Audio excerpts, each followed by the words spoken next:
Hello everyone, welcome to my channel. आज आपण झटकीपट पावभाजी बनवणार आहोत. पावभाजी सगळ्यांनाच आवडते. This is how I cook it. So मी कुकरमध्ये सगळ्या भाज्या स्टीम करून घेतलेल्या आहेत. बटरमध्ये जिंजर गार्लिक पेस्ट ॲड केलेली आहे. नंतर टॅमॅटो आणि कांद्याची पेस्टही ॲड केलेली आहे. घरचे मसाले, त्यानंतर पावभाजी मसाला, तिखट, हळद आणि मीठ छानपैकी परतून घ्यायचे सुटेपर्यंत. नंतर ही जी भाजी आपली कुकरमधली आहे ती मस्त मॅश करून घेतलेली आहे आणि आता मसाला छान असा मस्त शिजलेला आहे. नाव it's time to add the bhaji आणि मटर. ही छान आता उकळी आली. लिंबाचा रस पिळलेला आहे, कोथिंबीर शिवरून घेतलेली आहे आणि शेवटी मस्त बटरही ॲड केलेलं आहे.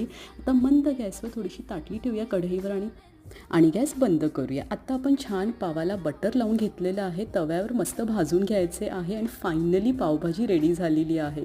मस्त असा खरपूस रंग आलेला पाव, बटर लावलेलं आणि भाजी, त्याच्यावर परत थोडासा कांदा, कोथिंबीर शिवरलेली आहे. होप ही रेसिपी आवडली असेल. Do subscribe.